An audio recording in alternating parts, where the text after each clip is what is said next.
call this meeting to order. Please stand for the pledge. I pledge allegiance to the flag of the United States of America and to the republic for which it stands, one nation, under God, indivisible, with liberty and justice for all. Thank you.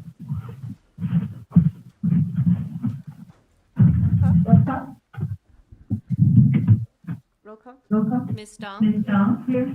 Mr. Taylor, Mr. Taylor. Ms. Hernandez, Present. Ms. Ms. Nunez, Nunez. Present. Ms. Quintero. Ms. Quintero. Present. Thank you. Can I have approval of the agenda? Roll call. Roll call. Ms. Dong, Ms. Dong, here. Mr. Taylor, Mr. Taylor. Ms. Ms. Hernandez, Hernandez. Ms. Ms. Nunez, Nunez. Aye. Ms. Quintero. Ms. Quintero. Aye. Thank you. Thank you. So, here we go. Happy New Year. Happy New Year. Happy New Year. Happy New Year. So, for general functions, we need to this organization meeting, so we will select new officers, and I will entertain a motion for president. I move to nominate Consuelo Hernandez for president. I'll second. Are there any other nominations? Are there any other nominations? Are there any other nominations? Since hearing none, I have a motion to close the nomination for president. I move that we close the nomination for president. Have a second. Second. Roll call.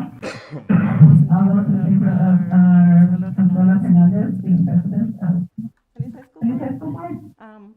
Please roll call. Ms. Dong, Ms. Dong? Yes. Ms. Taylor, Ms. Taylor? Aye. Mr. Taylor, Mr. Taylor, I'm sorry. Ms. Hernandez, Hernandez? Ms. Ms. Nunez, Nunez? Aye. Ms. Ms. Quintero. Quintero? Aye. Aye. Thank you for the year you have given me, and I will fix it. That's all right, I can just do this. You just want to start? Yep. I'm ready then. There you go. That's a good year. Good luck. Congratulations. And then, So I'd like to open nominations for clerk. Do we Do we have any nominations for clerk? I will nominate Matthew Taylor for clerk. Oh, sorry. Oh, sorry, I forgot to say. I'm sorry. I forgot to say. No. First time. Okay. And can we get a second? Second. Roll call? Ms. Dong, Ms. Dong? Before the roll call. Oh, do we have any other nominations for clerk? Do we have any other nominations for clerk? do we have any Do we have any other nominations for clerk? No? Alrighty, roll call? Ms. Dong, Ms. Dong? Yes. Mr. Taylor, Mr. Taylor? Ms. Ms. Hernandez, Hernandez? Aye. Ms. Quintero, Quintero? Aye. Ms. Nunez, Ms. Nunez? Ms. Nunez, Ms. Nunez? Aye. Alrighty, congratulations. And, we don't have any unfinished business. And I'd like to call, I make a motion to adjourn this meeting. Second. roll call? Ms. Dong, Ms. Dong? Yes. Mr. Taylor, Mr. Taylor? Ms. Ms. Hernandez, Hernandez? Aye. Ms. Ms. Nunez, Nunez? Aye. Ms. Ms. Quintero. Quintero? Aye. Aye. Thank you. Meeting adjourned. Okay. Alrighty, So, so, is it on Okay. Calling the meeting to order, and you can join me in salute to the flag. I pledge allegiance to the flag of the United States of America and to the republic for which it stands, one nation, under God, indivisible, with liberty and justice for all.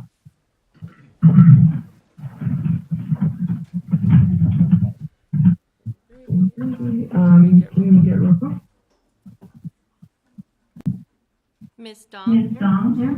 Mr. Taylor, Taylor. Here. Ms. Nunez, Present. Ms. Quintero, Quintero. Present. Present. Ms. Ms. Hernandez. Hernandez. Present. And And can I get a motion to approve the agenda? Second motion. Roll call. Ms. Dong, Ms. Dong. Yes. Mr. Taylor, Mr. Taylor. Yes. Ms. Ms. Nunez, Nunez. Yes. Ms. Quintero, Quintero. Aye. Ms. Ms. Hernandez. Hernandez. Aye. And And do we have any governing board comments? I have a couple. First of all, First of all, I want to thank Ms. Quintero for her being present. I know it's not easy. there's a lot of extra stuff stuff that you have to do. you have to do. A lot of times when you gotta come and sign things, sign things or and have somebody or have come to somebody come to your work and bring it there, bring it there when you decide on your home. So I want So I want to, first of all, thank you for doing that. The second thing is, is, I don't know if it's going to be in your board comments or not, but just in case it's I not, want to I want to congratulate Mr. Holmes. He was superintendent of the year for all. It's a very prestigious Hispanic organization, and I think we are really happy that you're our ambassador for us with that organization as well as other organizations. And what you have shown the superintendent is incredible and well-deserved recognition from Anna. Thank you.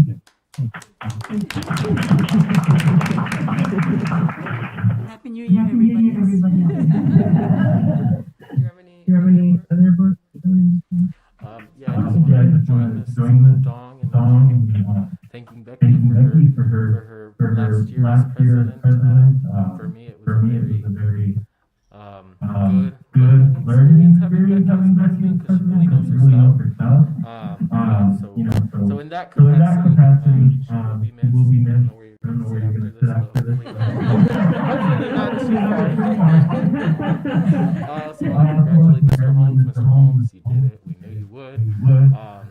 So congratulations on your recognition and your award. I also want to wish Ms. Hernandez good luck as president. You've got some pretty big little shoes to fill. I want to wish everyone had a good holiday. God, it's been a couple weeks since we've been here. And I hope everyone enjoyed their holidays, stayed safe, and welcome back. That's it.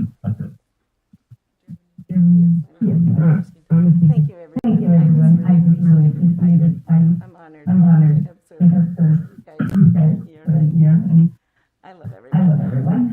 So thank you. And I also ditto. We are super proud of you. And we are thankful that you are superintendent. Please stay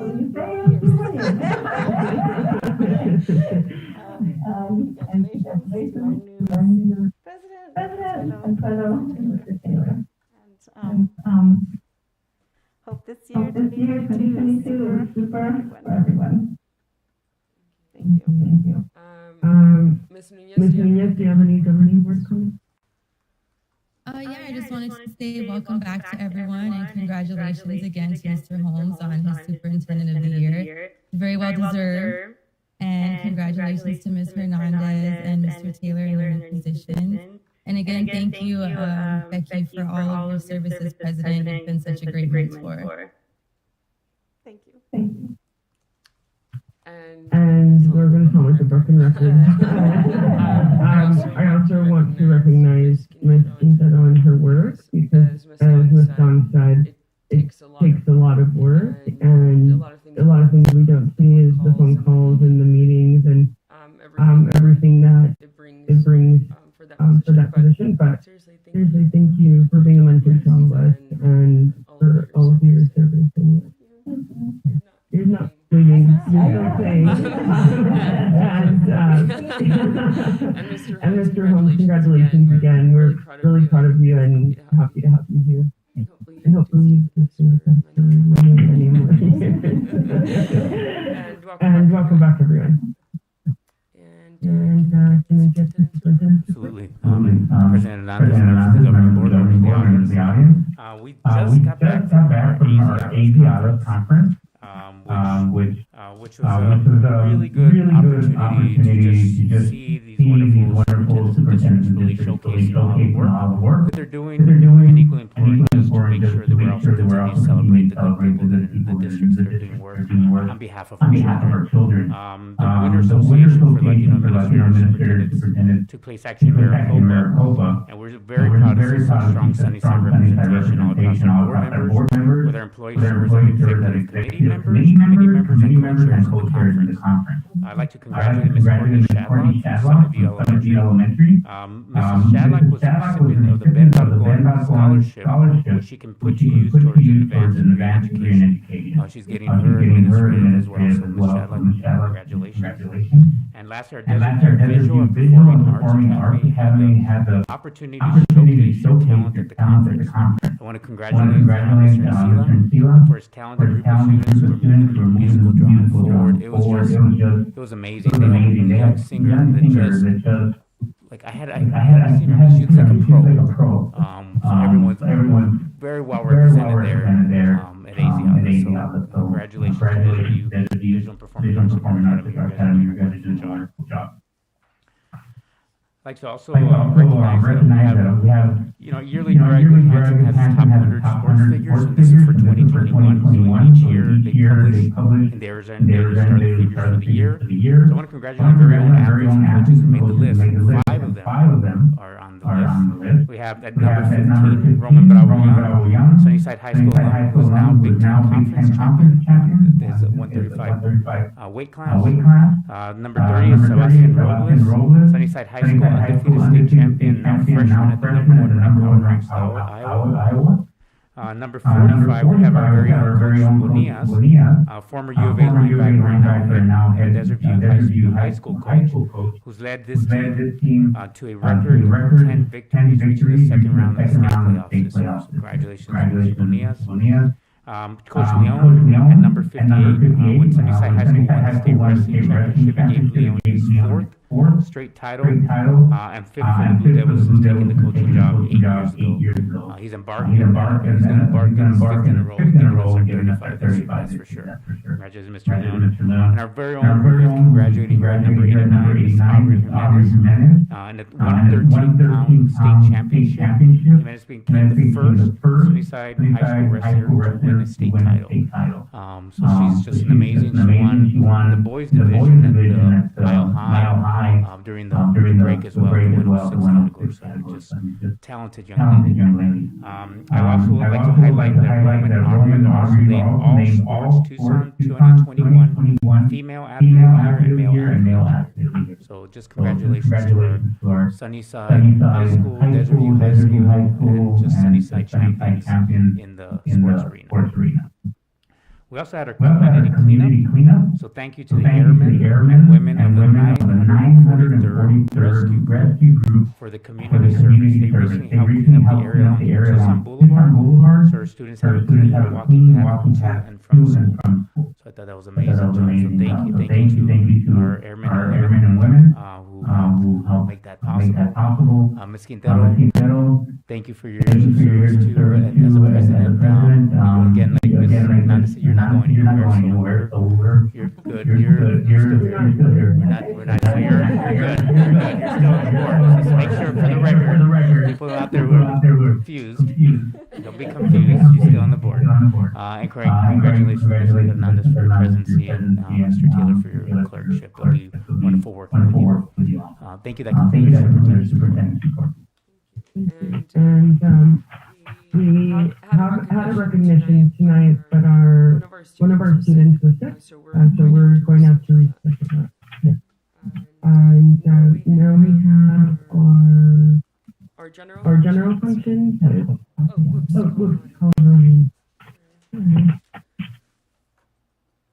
So for across the audience, if anyone still wants to submit, you have to fill out the paper in the back.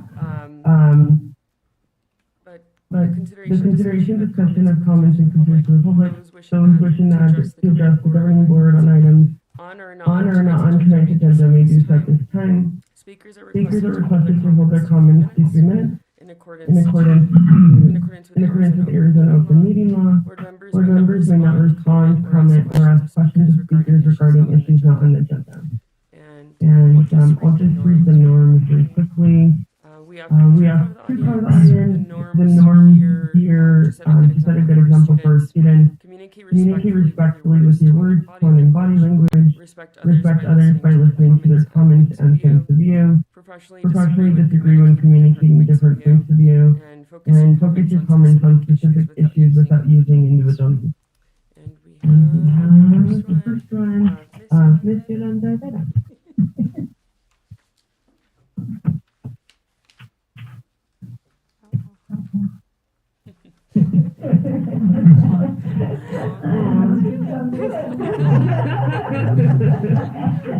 Thank you.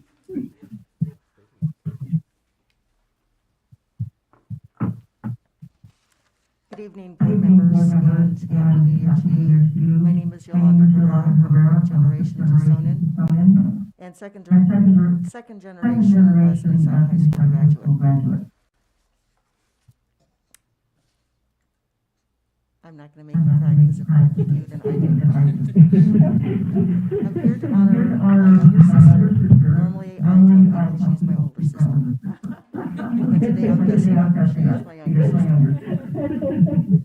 I want to thank her for her dedication to this school district, especially this last year's board chair. I believe that due to her hard work and her commitment, she did help Ms. Holmes get nominated and selected for Superintendent of the Year. When I was visiting her the other day, she mentioned she liked orchids, or would like to that. So I selected this orchid for you. The white stands for the purity of your soul, the little touch of red with a loving heart that's love. Becky is a great mentor to many and her family. She's committed to family and community equally. To you young board members, congratulations for your selection of officers, Consuelo and Mr. Taylor. I can call her by first name.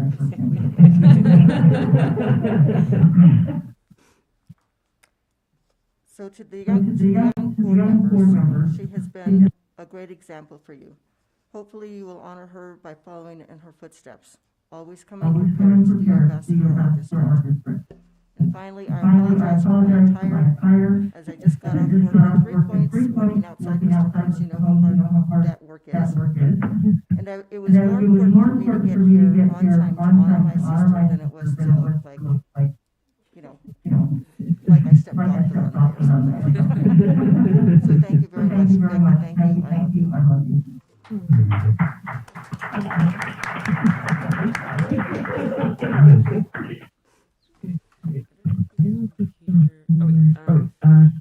And we have Miss Claudia Valenzuela Garcia.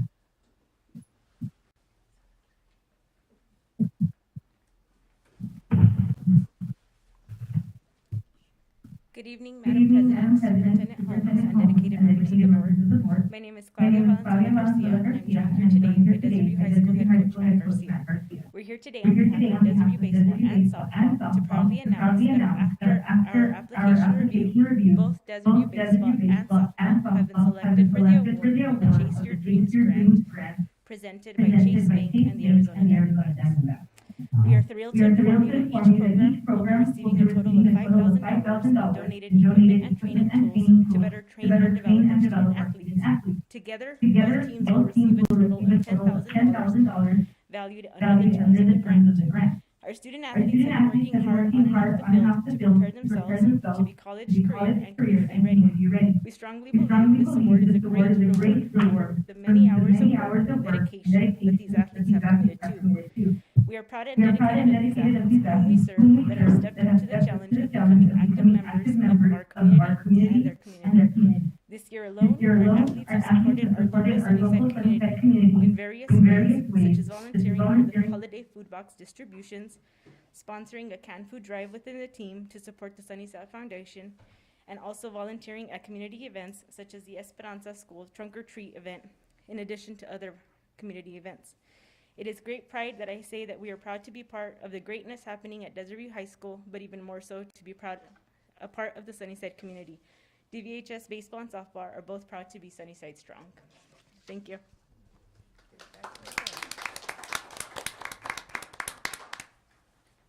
Now we have our general functions. The first one is our academic school calendar. Consent agenda. I move that we approve the consent agenda as submitted. I second the motion. Roll call. Ms. Dong, Yes. Mr. Taylor, Aye. Ms. Nunez. Aye. Ms. Quintero, Aye. Ms. Hernandez. Aye. And now we have our general functions, our school calendar. Good evening, Governing Board, Superintendent, and members of the audience. So I'm here to just present to you the academic calendar for the 2022-23 school year that was selected through a voting process with all district employees. So just to give you a little summary of how we went about doing that, the IBB committee met twice in the month of November, December, and landed on 2 options for the calendar. And then those 2 options were sent out the week leading up to winter break for vote district-wide. There was a lot of discussion within the committee, and I believe they tried to capture and represent all different groups of the district.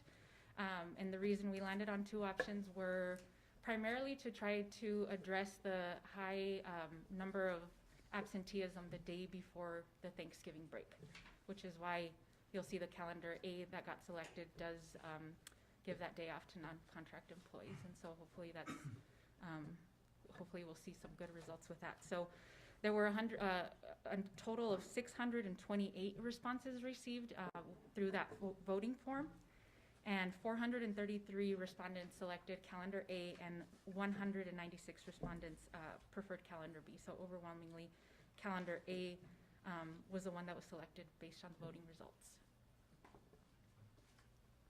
Any questions? And do we have any governing board comments or questions? So this came through IBB and then went to everybody, and everybody had an opportunity to vote. And a lot of it seems like 628 is a pretty good response, because Yeah. we don't usually get a lot of responses, and it seems like everybody was very interested. For sure. 433 wanted A, and that's a good response also.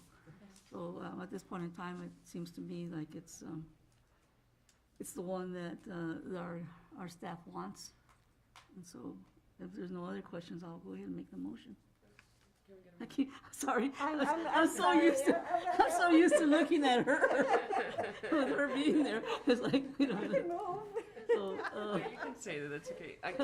Can we get a motion? yes. to Approve the calendar. I'd like to make a motion to approve the academic school calendar for the 2022-2023 school year as submitted.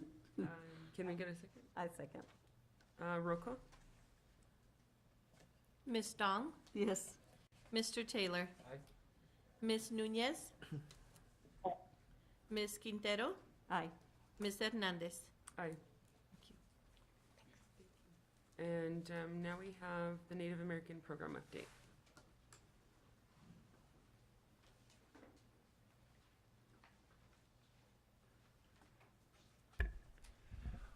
Madam President Hernandez, members of the board, Superintendent Holmes, and members of the audience, it's with great pleasure that I introduce our Director of Native American Education Program, Mr. Ernie Badilla. Also joining Mr. Badilla tonight is Chris Villegas, who is our Native American advisor at Sunnyside High School. Their presentation tonight is to give you an update on the Native American Education Program. Mr. Badilla. Thank you, Mr. Costello. President Quintero, members of the governing board, Superintendent Holmes, good evening. It is a privilege tonight to be here to speak on behalf of our Native American Education Program. My name is Ernesto Badilla. This is Mr. Chris Villegas, who will be speaking momentarily, who's one of our advisors. This is my first year as the Native American Program Director. This is my 22nd year in the school district, for those who have not yet had personal conversations with. In my 22 years here in Sunnyside, I've served as a teacher, as an after-school sports coach, as members of multiple leadership teams, and most recently principal at Santa Clara Elementary School, where I've had the opportunity to really dive deep into our community, those that we serve, and some of the Native American communities. I've just had the privilege of really building strong relationships over the years that I've served in our school district. And I'm very excited and honored to have the opportunity to direct a program that leads our students kindergarten through 12th grade and beyond. So I want to see if I can get this.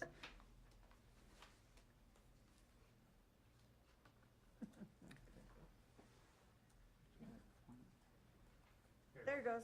Okay, so this is our team.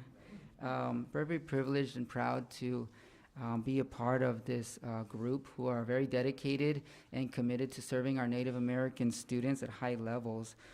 We've added 4 new team members this year. Those team members have brought a range of leadership, of energy, and of dedication and experience, not only to students in general, but specifically students from indigenous backgrounds. And we're very honored to just build a team that can do great things with our students. And today our goal is to give you a snapshot of what we've been up to in our first 90 days as a program, as well as to kind of give you an idea of where we're headed, and definitely look forward to any questions and feedback you may have for us as a program. So this new position has been a learning curve for me as director, and I've adjusted quickly to some of the new responsibilities of leading in a different capacity, as well as working together with a team to best meet the needs of our students.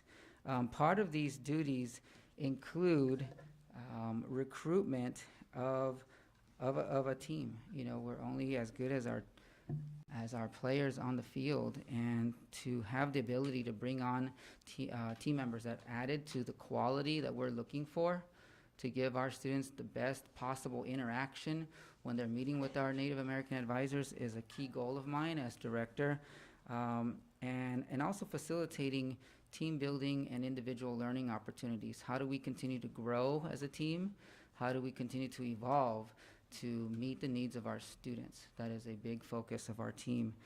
To do this, you know, we not only have team meetings, I also meet one-on-one with our team members throughout the week at their multiple sites that they serve.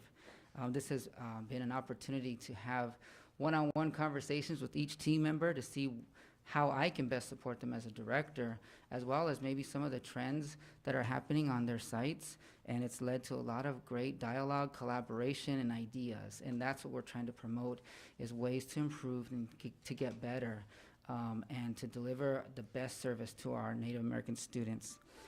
Also, I've learned quickly about our Johnson O'Malley grant and the funding of that, and how that works.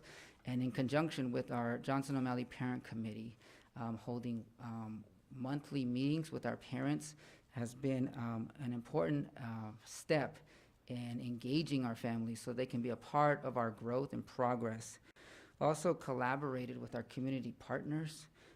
We've promoted consistent collaboration across all sites, and most importantly, respond to individual site needs. We've been able to, as a program, respond a little more quickly to sites who have had specific needs, and we will continue to get better as we progress with our relationships at each individual site. So the role of the advisor is key in supporting our Native American students. What does a Native American student receive, or in what way are they supported by our Native American advisors? I'd like to introduce Mr. Chris Villegas, who is a new member to our team, who brings many years of experience to speak to you on behalf of what we do as advisors on a daily basis. Mr. Chris. Good evening, President Quintero, Governing Board, and Mr. Holmes. Joseph Chanyabo, Ketchamalia, Yetui. My name is Chris Villegas. I'm the Native American advisor at Sunnyside High School. I've been in the district for many years, the last 12 years have been as a security at Sunnyside High School. I love working with kids. I like to see them grow, and I just love it here at the district. One of my roles as an advisor is look at the academic component, making sure that they're passing all their classes, doing their homework, turning in their work. We check that on a daily basis and a weekly basis. Other component is a social and emotional component. Due to this COVID pandemic, they've been detached. So our job right now is to get them back into the swing of things, and making them feel good about themselves, making them feel like they're worth something, and they're working towards something. So that's one of the things we're also working on. In physical, actually having the kids come to class, come to school, that's a big issue on the Native community. Is the attendance problem is really bad. So we're working with the students and the family, and to get them in class. Teaching them self advocacy and student agency. Teaching them different ways to deal with teachers, grades, having their voice, taking actions for themselves, and teaching them how to go approach a teacher and say, hey, I need help, I need this. What are ways that you can help me to get a better grade, or even with an assignment. So we work on that on a daily basis, and when we meet with our kids. Work directly with students, families, teachers, school staff, and outside resources. Right now, have a great relationship at Sunnyside High School with the staff. So they're really in tune. If we need something, the kids need anything, they're right there, and that's what's good. And being at Sunnyside for the last 12 years, I think I kind of bridged that with the program, because there wasn't anybody there for the last couple of years. So, and then we also work with outside agencies. We're working with Pasco Yaqui Tribe, the education program. We're having them come, and have some support where they can help the kids, with tutoring, finding scholarships for them also. So, and we work also with the Sanibel Education Center. Next goal is to get the on-autumn education scholarship people to come out and do a presentation for them. Continue to grow and develop as an advisor. We're just like the students are. We're here to grow, and we're here to learn. So that's one of the key things that we're doing. We're always looking for PDs so that we can introduce them to our youth, to our students, to the Native kids, so that they can, have that self-agency. So they're going to learn from us. So we're going to teach them. Be available to staff, open to suggestions, ideas, concerns, specifics at each site.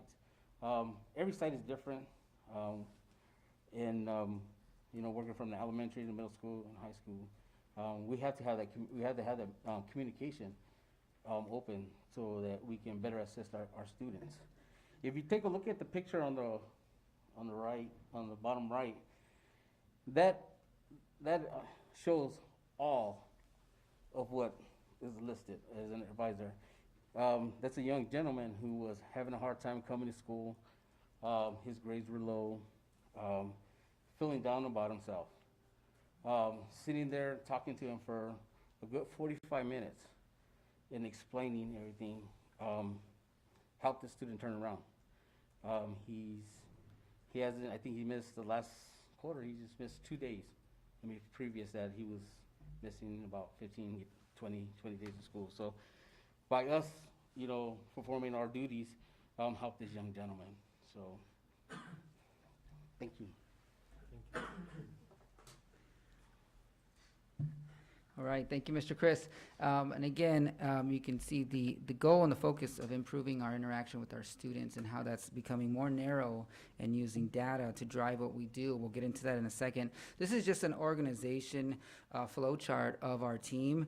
And as you can see, you see the advisors and the multiple sites that each advisor serves.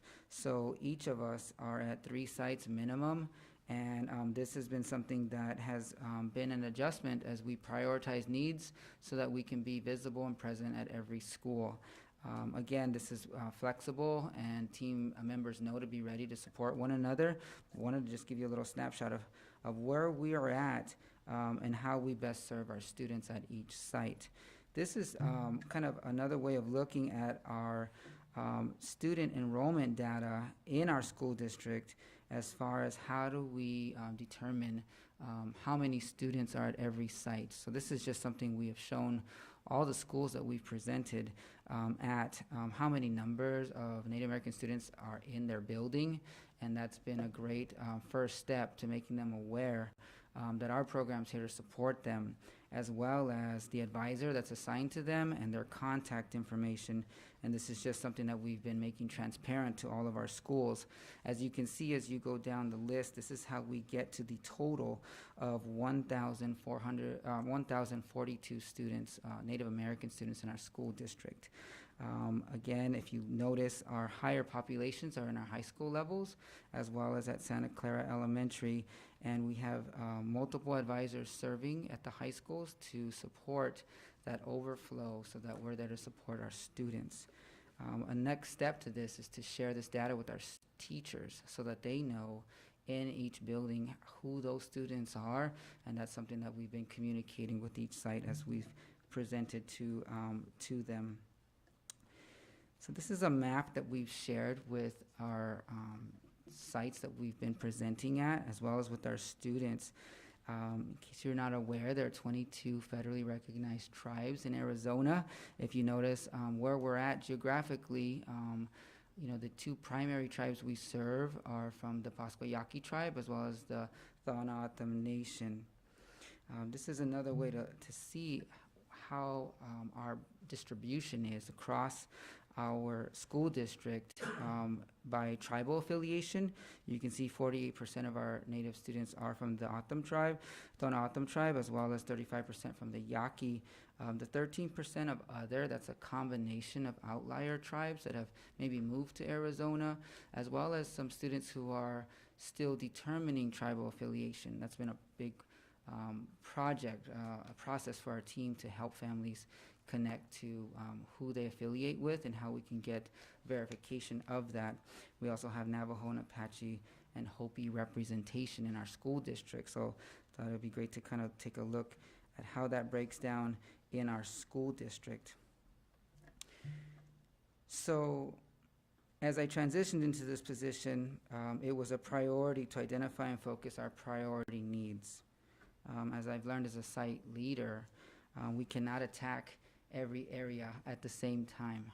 We must prioritize based on need. And to be an effective program, we must be disciplined on areas that matter the most. Our first goal of our 90-day plan was to deliver high quality services, the highest quality possible to our Native American students in the first 90 days. That supports growth, agency, and learner identity. So what does that look like? How do we do that? That was a huge team discussion at the beginning of the school year as we formed and gelled and really discussed how are we going to serve our Native American students on a daily basis. One of our first steps was to identify who those students were or are, and that's fluid as we have students coming in and leaving. So we're keeping an accurate count of enrollment and tribal identification and verification on a weekly basis. Our next step was to get to know our students. How do we establish strong relationships with them? Our advisors, we have all interviewed all of our students. And that one-on-one interaction is key to building trust, relationships, as well as giving us some information on who these students are.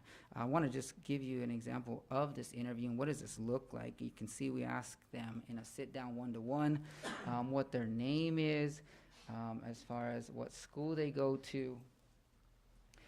You know, we were able to gain a little bit more specific data on their grade, what tribe they identify with, do they participate in cultural activities? If so, we want to know which ones those are.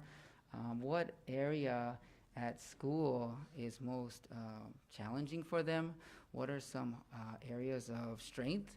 And also, what are some hobbies outside of school or inside school they love to participate in? That gave us a great snapshot of who this student was and gave us an idea of where do we go next steps to connect them, and how can we best support them? That was one of our last questions. If we're going to guide them towards agency and self-advocacy, we need them to start thinking about how can we best be a support for them.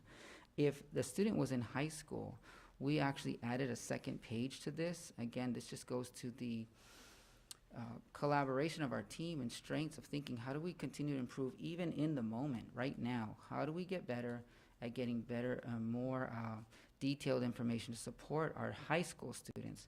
So there's a page 2 that we added to this, and that is a straight question to students about, do you know your GPA? If you do, what is your credit status? How do you know that you're on track?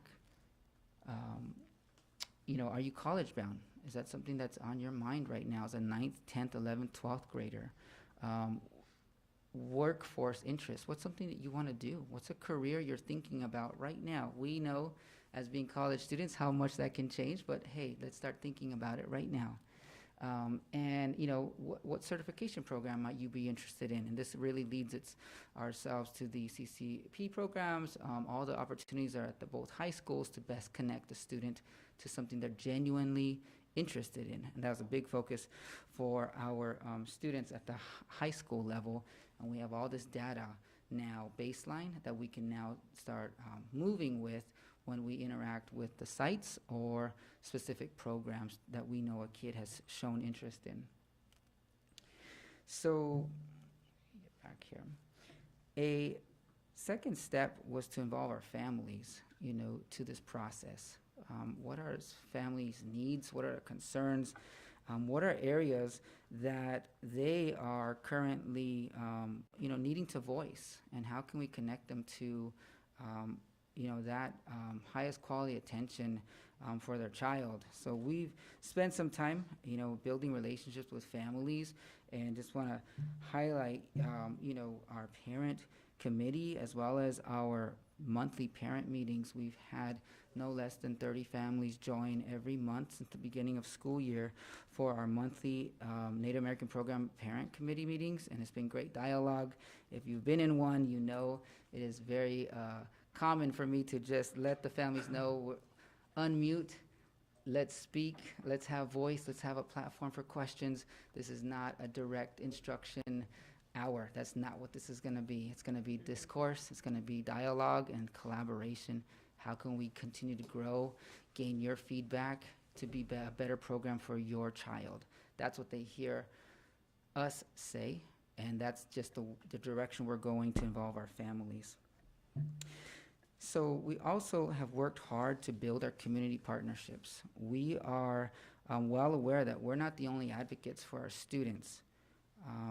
Our goal is to join forces with the surrounding circles of support, whether that's San Javier District, our Pascua Yaqui tribe, as our education department, or this year has been the University of Arizona, specifically the Native SOAR program that we've partnered with to really have great discussion as teams about what can we do to build a better product for our kids. And this has been exciting work. We look forward to our continued growth in strengthening our community partnerships, because this will help us deliver, again, a higher quality of service and interaction when we're working with our students. So one of the biggest steps to building as a program and having effective impact is knowing our data. A big undertaking this first semester has been to build a baseline of that data and actively monitor and respond to it. There are multiple data points that we can look at. Today we're just going to look at a few, but I want to highlight that our goal is to build a systemic approach to monitoring data, something that all advisors can be a part of. And Mr. Chris mentioned his interaction with the child he was working with. This is an example of what's on the other side of that screen. This is not how are you feeling, how are you doing anymore. This is, let's look at your grades, let's look at your attendance, let's look at areas of growth, let's look at areas of progress, and let's look at areas of challenge. You know, where can we look specifically to help you take that next step? And next steps is what's going to help us push that child out of their comfort zone into an area where they feel not only supported, but with a plan. And that's our goal, student by student. And that's how we're going to build and deliver a better product. At the high school levels, it's looked a little different because we've really evolved something a little more detailed for those students as they're driven by GPA and credit status. And I want to have Mr. Chris kind of come up and let it speak a little bit on what that looks like for a high school student. So the data that we created was, we look at every student and what their grades were the last semester. If you look at, there's 3 different colors on there. There's green, yellow, and red. The green represents that they have a C or higher in all their classes. The yellow represents that they have a D or higher. And the red represents that they have an F or more in one of the classes. That kind of just gears us to what students need a little bit more attention, and that helps us. So when we're meeting with a student, we can say, hey, well, you know, you have a F in social studies. Okay, we're going to work a little harder on getting that. What's your next plan? What's your next step? So that's how we track them, and that's how we, you know, put them on our database so that we can, you know, let them know, hey, we met on this day. This is what's going on. Cool, we're going to see you back next week. So it's this database just kind of helps us to see where the kids have progressed. On there too, it has where they their GPA, their credit status, kind of helps them out for seniors or for juniors. It kind of helps us to say, hey, you know what, you're falling behind. You know, we're going to have to get you into Weekend Academy or Math Lab. So this is what kind of helps us out too. It also check-in times. I mean, kids are constantly always coming into our office. I need this, we need that, I need that, or just even coming to say hi. So those check-in times kind of just helps us out, you know, letting us know that the students there are on campus. We added another section, and it was more for seniors. If they apply to if they apply to the University of Arizona, we check mark them that, you know, they applied, they got accepted. So that kind of helps us track them there. And then we also work with them with our FAFSA, or we'll meet with the counselors and say, hey, your FAFSA done? And if they'll say yes, or we'll meet with the counselor, say their FAFSA's done. We kind of check it off. Now, if they haven't done it, then we're constantly, hey, come on, let's go. We're gonna sit down. We're gonna do your FAFSA. So that kind of helps us track them too. Also, it's just, you know, their trade, where they're gonna go. It kind of helps us out. When we do our interviews, we ask them, you know, what are you going to go to school for? What's your interest? What's your major? Then they tell us, you know, oh, I'm going to go to trade school, or I'm going to go to the University of Arizona to major in engineering. So it kind of helps us out. So when we do pull the kids out, we kind of say, hey, what are you working towards? Are you working towards that engineering program? How are your grades towards that? So this contact sheet helps us out a lot. And this is where we get a lot of our data and get to see where the students progress. I have a question on that. I don't know if anyone else has any questions. How often are we looking at the data? Every day. Okay. So it's on real time? Yeah. Okay. So every day. It helps us track the kids who we see on a daily basis. So every day we're just entering when we see them, what we talked about. Good. And we also have another contact sheet where we call them in, and then that goes in more in depth. It just sounds like what we met about, what are the steps taken, what's their next step, and that's on another contact log that we keep track of. So there's 2 that we have to in the high school and middle school that we have to keep track of. And just one other question. At what point do we make a plan for the students when they're falling, or when we're looking at the data and they're falling behind? As soon as they're in the red, or not even in the red, we try to catch it before. Okay. So once we see that there's the grade is slipping. So for instance, if a student had like a 70%, I check them this week and has a 65%, that's when we engage. And we're like, hey, what's going on? Majority of the time is them not just handing in the work and they have it there. But we are engaged at daily and weekly. So are conversations also being had with the teachers themselves, or is that something that the parent does? I don't know how involved the program that you guys are running in. I don't know what the difference is. So I'm just curious. We're that middle person where we do talk to the teachers, and most of the time that we are talking to the teachers, they're explaining, hey, what's going on in class, and we try to help, we try to intervene, talk to the student. Now, if it is a continue, whether it's a behavior, if it's a behavior, then that's when the parents will get involved. If it's real severe of their academics, we do call parents and say, hey, this is what's going on, just to letting them know. This is the step that's going on, and these are the steps that we're going to take. Gotcha. Thank you. And Ms. Quintero. So I wish I had an advisor like you when I was in high school. Thank you. So I only saw my advisor in freshman and senior, so I never saw anybody in between. So this is a good thing. But like, I see a color blue in there, one little blue. So is that the kids that are B and above? The ones that are, it looks like that blue, a little gray, those are the students that we identified when they came out at the beginning of the year. We run a list of all the Native students that are on campus. So to verify them and to make sure that they are affiliated with the tribe, we have gone through the list and we contacted the kids. And when they come into our office, we'll say, well, what tribe are you from? Oh, well, I'm not Native. So then that yellow or that gray area is one of the students that is not identified as a Native American student. Okay, but so are you also tracking the kids who are doing well? Yes. Okay. Yes. Just making sure. Yes. that- It's just, it kind of just not, it's the green part, those are the ones that we track. They're the ones who are doing good. So our green category kids and our red category kids, they're the same. We're treating them the same.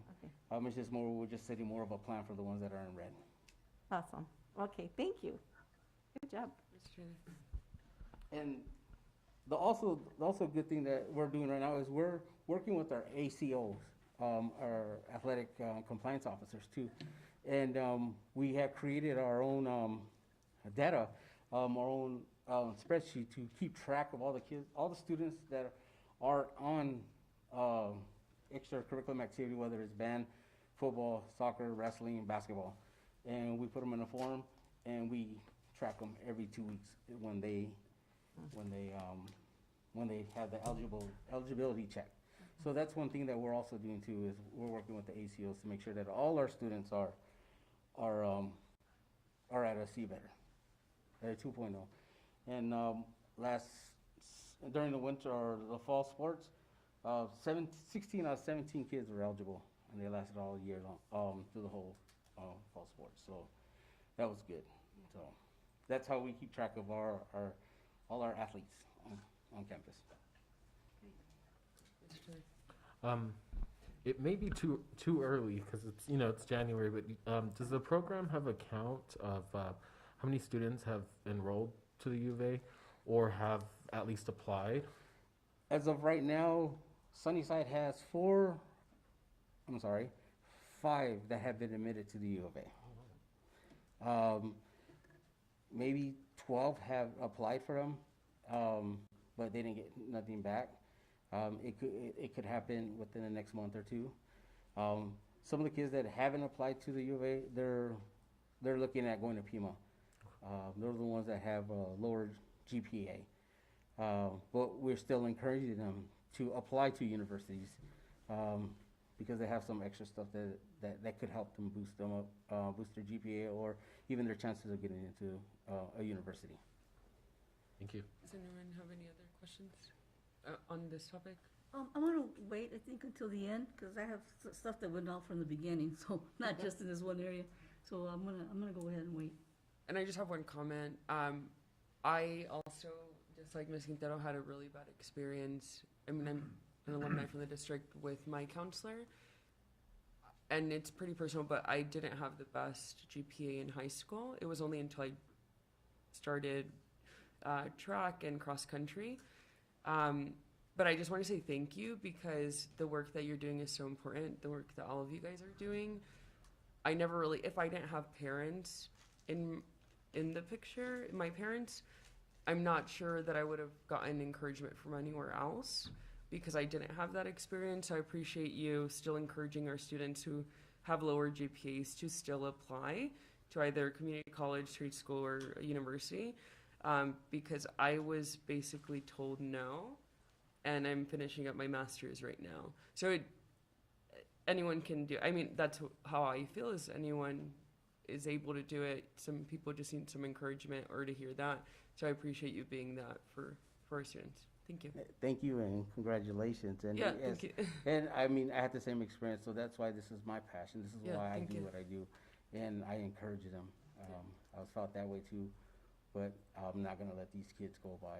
I'm gonna make sure that they reach their full potential. You're making a difference. Thank you. Thank you, Mr. Chris. And Mr. Chris highlights, how we're prioritizing needs, to meet our students where they're at. So every kid's receiving equitable services, but also based on their specific need. Another data point we've been looking at is also behavior. Where do our students fall within the distribution of incidences? This is just a quick snapshot of our first semester, August to December, of total incidents in our school district. And what I want to highlight is that historically our Native American students have fallen between the 12 to 14% incident rate in the first semester. So to see it at 7.0% right now, and knowing that that falls within the overall distribution of our Native American population, which is 7.4% in our school district, it is not a disproportionate percentage, which is exciting to see. It's a positive trend, but it's something that we are working hard at maintaining, and that's just through a lot of effort, proactive, communications with students and site leadership teams and teamwork. So we're looking forward to seeing this, and we'll keep you posted on how the second semester goes. Another piece to growing in our first goal is to continue to grow and evolve as a team. To best support our district's initiatives, graduate profile, support higher levels of student agency and learner identity, we must continue to grow as a team. So that's something that we are doing periodically. We're growing together as a team. We're learning as adult learners and learning on how to best support and be in touch with the direction of our school district. Our second goal is to support schools in making connections with Native American students. Currently, we have had a similar staff presentation, just a snapshot of our programs, presence, and awareness to the following sites: 9 of 12 elementary schools, 4 of 5 middle schools, and 2 of 3 high schools. Just introducing our program, introducing the advisor at that site. And similar to what Mr. Chris did today, every advisor is presented to the sites that they serve. Our goal is to have consistent presence at all sites. To be a valuable resource, we must be present and consistent throughout the week, and that just goes to our organization flow chart of how we can support that as a program. We also have had increased communication with site leadership teams as they've come to recognize us as a resource. There have been many deeper level conversations about questions, concerns when it comes to our Native American students, and ways that we can work together as a team to help them. And we look forward to that hard work in the second semester. Our advisors are also present at teacher-parent conferences, IEP meetings, and TAT meetings when requested or when needed. And that's just something we've shared with all of our sites, that they are available upon you needing them. Just let us know, and we'll make it happen so that we're present as an advocate for that student. We've also had a unique opportunity in our first semester to form a learning group of site leaders, as well as our San Javier leadership team at Santa Clara, Elvira, Challenger, and Desert View High School. All principals were part of some leadership walks at the elementary, middle school, and high school levels in the first semester. that ability to have dialogue, discussion, collaboration, and see kids in action as we visited each site and got into some classrooms, just supported the idea of connecting schools to our students in deeper levels. And one of the things we also experimented with the first semester was holding student town hall meetings, gathering our Native American students together and introducing our program to them specifically. We had some spiritual community leaders join us at those, and we also were able to bring our Native American program team and let them know we're here to support them. So that's just something that we've tried hard to do in connecting our schools to deeper relationships with our students. Our third goal as a program was to support learning that's authentic. There are many opportunities for our Native American students to engage in ways that connect to them personally as they bring a lot of knowledge and history to their classroom and to the school they attend. Our goal is to bring that out. And some of the things that we've been able to do to bring those out have been fun to see. One I would like to share with you tonight is just an opportunity we had in November as we celebrated and honored the Day of the Dead, Dia de los Muertos. We had our Desert View team come together, our student advisory group, develop their own way, their own plan of how to celebrate this in front of a standing room only auditorium in Desert View High School. And just want to give you a little snapshot of what that looked like for our audience.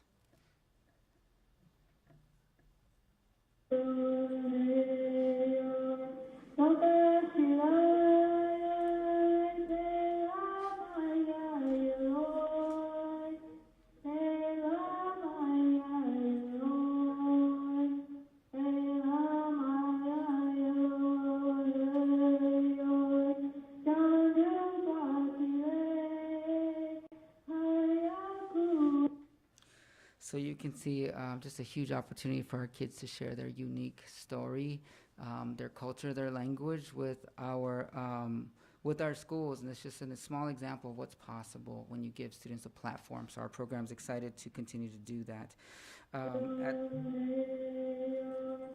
At the high school level, we've been really excited to see the beginning of student advisory groups at both Sunnyside and Desert View High School. We are excited about what is possible in those weekly meetings with our advisors. Mr. Chris leads the Sunnyside group.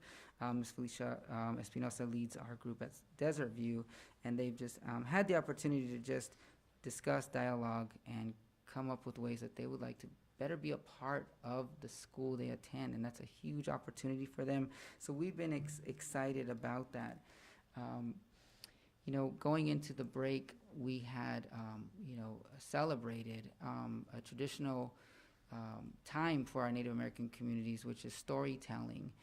So one of the things we did is we grabbed our expert Native storytellers in the Basquiat tribe, as well as the Thanatom Nation, and our Navajo Nation as well. We had 3 storytellers telling their unique stories in their own culture, in their own way.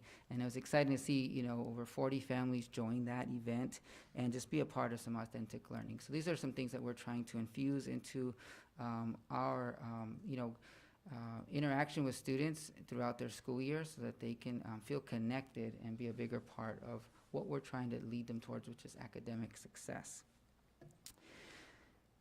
So as a, one last thing to leave you with is a heritage celebration that we had planned for them. It's been postponed twice due to the pandemic concerns, but we had, over 10 organizations in Tucson ready to support us, have venues, represent our students, and offer learning opportunities for our kids. So we look forward to holding this in hopefully the fall, where it's a little safer, more environment. But again, this will just lead to our overall goal of supporting authentic learning for our students. So moving forward, most importantly, we want to, reflect, dialogue, discuss, which we have already done as a team, and grow. And we look forward to, your feedback, your input, We've been challenging one another to get better. We've also reflected on what our next 90 days are going to look like and how we refine those goals based on our data from the first 90-day plan. One of the things that we want to do is establish a culture that offers, feedback, input, and is open to growing. And that vulnerability is just something that our team knows is, kind of a prerequisite of how we work together, and it's been exciting to see the voice of multiple team members come together to say this is what we need to do to continue to grow and evolve, and that's just where we're headed.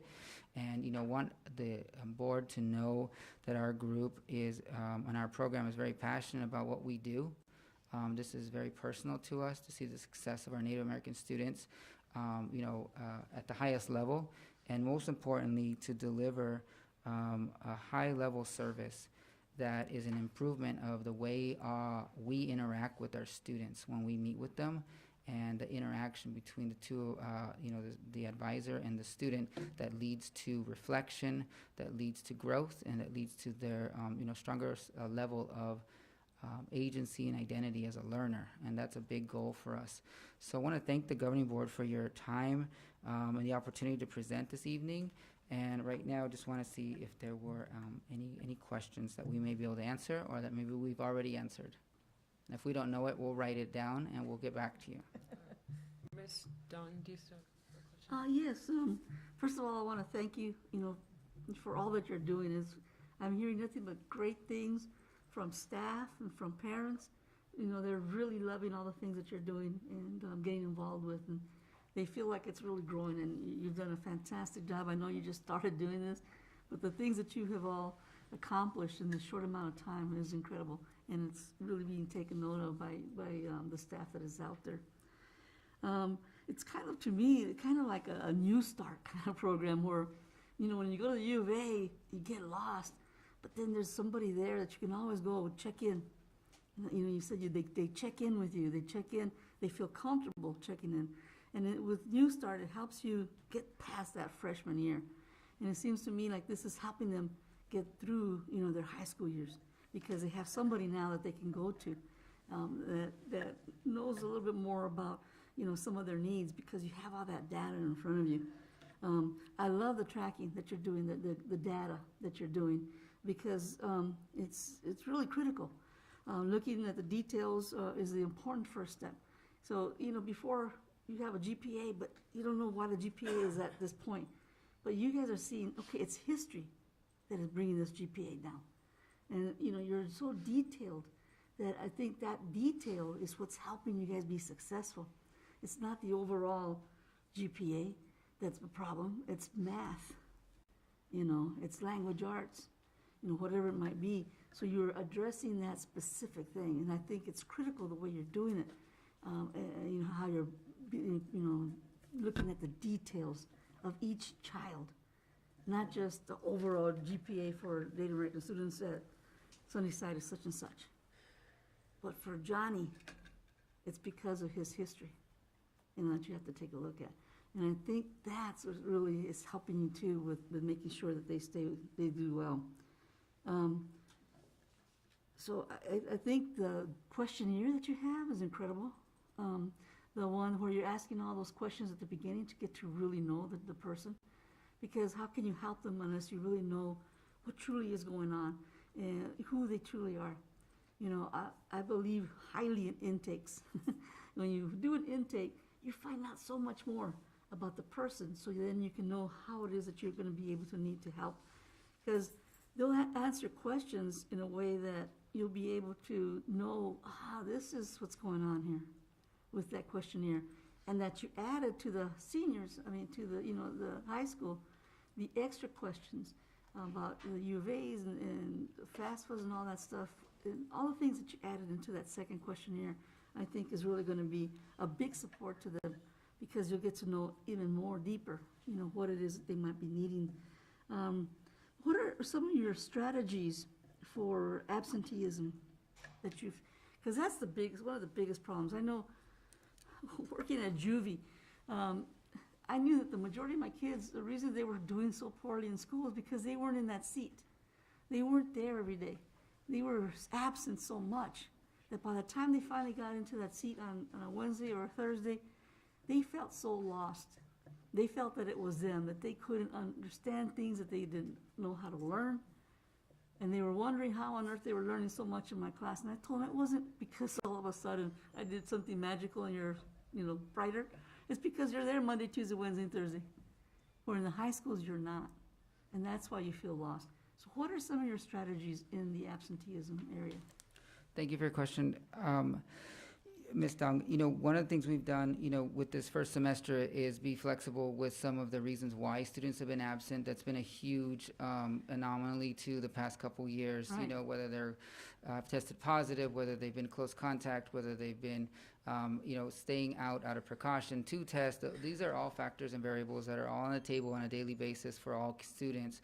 But if we notice and recognize a pattern of absenteeism, our advisors are, engaging with the student families. If they're not in class and we're noticing them have a high rate of attendance, as Mr. Chris mentioned, the student he was interacting with, that requires, some types of additional interventions, whether that's home visits, which Mr. Chris drove to the home of this child who lives next to the Tucson Mall, to interact with that family to see how can we support, what is the barrier, whether that's transportation, whether that's a specific family event, something that we should be aware of so that we can communicate back to the school. This is why the student's absent.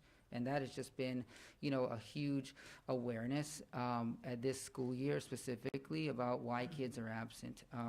But we also want to connect students to meaningful opportunities. For students to be involved in their site and their school is a reason to come to school. So we try to, again, engage them on what their interests are, whether that's a club, an extracurricular activity, something that they feel ownership of, and that also helps promote them to be at school and want to be there and get there. Health, conditions, aside of that.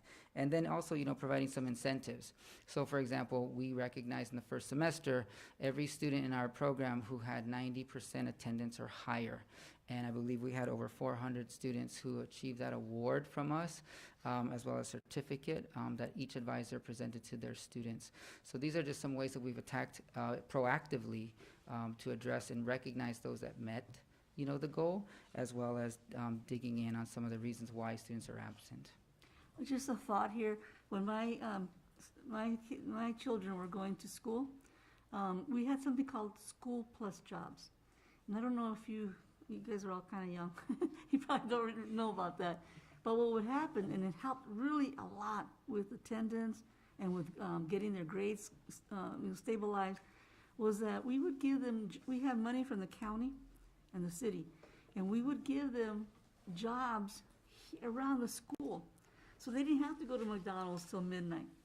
But they would work here with the IT department. They would work with the secretaries. They would work with the coaches out in the track and stuff like that. And they would get a set salary. And that you would really give them the incentive to make sure that they were here, because they knew right after work or before work, before school or after school, they would have that short little job, where they could make a little bit of cash for themselves and for their families. It really helped. So it's just a thought, maybe some grant funding, could help with getting some money together so that some students can come and stay connected, not just in clubs and in sports, but perhaps also in these kind of activities. And many of our School Plus Jobs students had, also where they played mariachi or they played football. So it didn't take away from their other things, but it just increased it and made the ones that weren't really into those things, made them, have something that they could also be connected to. But School Plus Jobs was just incredible. The data that we had with that was incredible. Funding finally went away from the county and the city, as usual happens. But I don't know if you remember School Plus Jobs, Becky. You were here at the time. Yeah, the data that we had in there was incredible. So that's just a thought that an incentive other than some of these others. Yeah. So working with the community, with the Dawn Autumn Nation, they have the Education One Stop program. I used to work there from years ago. And they have a similar program where they can hire students from the tribe and they can have an outside job, whether it's working at the school. So we're looking into those avenues right now so that we can have that for them. Also, the Pasquayaki tribe has the WIA program, which is the Work Enforcement Act. So that's where we're gonna build those bridges so that we can, have them come over and present and have those opportunities for our students so they can, work before they go to school or after they go to school so they get paid. And I know their incentive program is really good. So like for every A, they get a certain amount of money, for every B, for every C, and even for perfect attendance. So as at high school, at Sunnyside High School, we're looking into working with those entities so that our kids can be successful.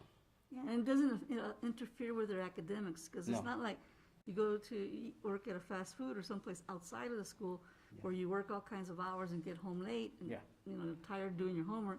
You're able to do it here in the schools and connect with your school. Yes. Thank you. Do we have any more questions or comments? Mr. Holmes? Oh, Mr. I just want to thank Mr. Badia for his leadership coming in. I think it was great what you're doing. I think there's been a lot of gaps that we've had. I mean, and it's embarrassing when you think about, we have a wonderful population in our community and we're not doing enough, right? And so to recognize that, to come in, to challenge kind of what's been happening, put in systems. I mean, you've got a great team, Chema, Felicia, Eddie, you brought him back, Daniel came from Pasquayaki, Jamie, who's been around, kind of bringing the best out of those people. And this guy, Chris, who I've actually known for 25 years, where he's been, was an advisor when I was a teacher. He'd come in, Chris, I need you to go pick up Mike from Old Pascua, right? Or go get Peter. And, to see him come around is great. I like to think I'm trying to continue to be an advisor to him so he finishes. And he's a great man. So I appreciate the work you've done. You've grown so much, and I've always known you've had a lot of leadership within you, and we just need you to keep rising. And so, Mr. Badia, just we need him in the classroom, so make sure he finishes his degree. Thank you, Superintendent Holmes, and thank you, Governing Board, for your comments, for your feedback. It's really important to us to be open as a program to grow and to be open to ideas of how we can continue to deliver a better service to our Native American students. And just to add on, Ms. Downg, to one thing you mentioned about data and how we are monitoring our students, I want to let everybody know that we are also bringing this down to our middle school levels. We have a similar system at all middle schools, so that when that student transitions to high school next year, we already have data on them per subject on their strengths and areas of struggle. So we're going to be that much more ready to support them day one. And we're really excited about what's happening at the middle school level with how we're tracking our data and responding to our student needs. Just want to close by, kind of letting everyone know, if you have not already done so, please, visit our NAAP Facebook page. This is a platform that we utilize to showcase and highlight the great things that are happening with our students. We've added a new team member, Ms. Felice Gaskin, who's done an amazing job with our, social media presence. And we're just, really, really excited about sharing great things happening as well as important information. You can just see here, this is a great visual of both past and present students from our school district. We have Victoria Thomas, who received her master's degree from the University of Arizona. We have Mr. Nicholas McDaniel, who most recently returned from Viking Stadium as a participant in the Indigenous Bowl, as a football player, had that amazing opportunity. And we also, just have some pictures of our elementary sites for doing great things, and, some presence of our community, thanking our parents for their involvement. And please visit our social media platforms if you don't already do so, because we're going to continue to build and share the great things happening, as well as share important information. So thank you so much for this opportunity this evening, and we're ready to work hard in these next 90 days, and we look forward to sharing some data points moving forward. Thank you. And I just wanted to say thank you so much to all of you that are running the program, especially you. I'm so excited to see it continue to evolve, because I really like the idea that you're bringing in so many different folks and stakeholders to be part of the conversations. Parents, you've thought of everything. I usually have questions, but you hit everything. So you're running a pretty solid program, and I'm really excited to see it. Thank you. Thank you for your feedback, Mr. Hernandez, and we have a lot of hard work ahead of us. Thank you. Thank you. Thank you. Good night. And, do we have any suggestions for future agenda items? Thank you. I know that it's difficult for us to make 2 meetings a month sometimes. So I would like to research the idea of us meeting our policy requirements and meeting it only once a month, and then meeting on emergency basis if we needed to for consent in the mornings, so that we have 1 meeting a month to help conserve time, energy, and valuable time for our teachers and staff. How do you all feel? Do I have a second? Do you have any other? You don't need a second. That's just you're just making a comment of what you want in an agenda item. Yeah. We can't discuss it right No, now. no. It's not, but it's something to put onto the agenda item. Is it? Can I add to that? Yeah. Okay.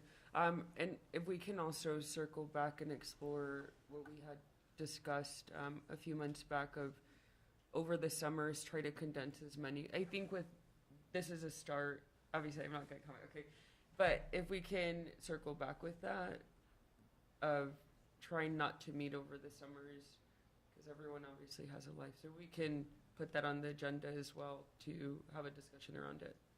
Yep. And how the calendars would work. Yep. And if we don't have any other future agenda items. I did.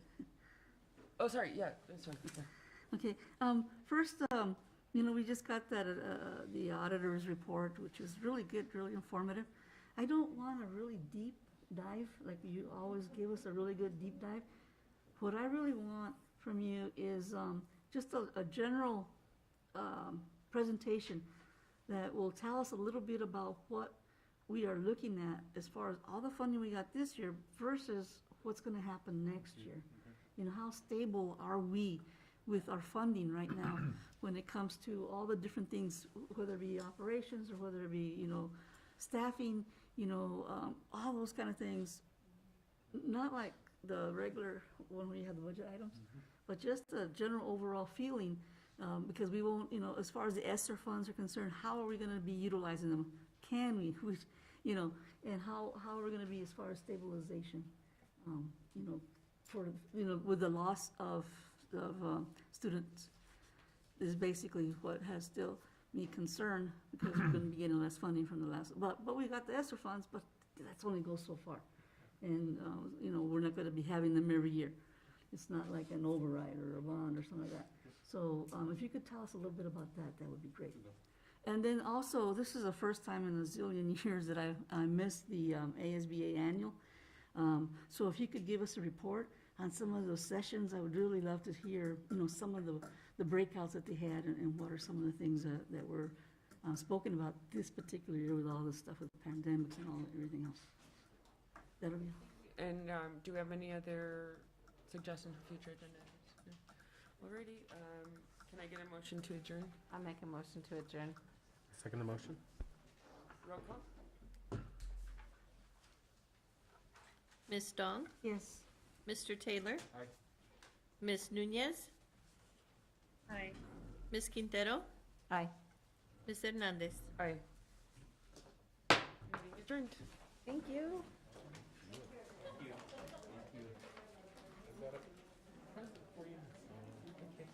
Huge.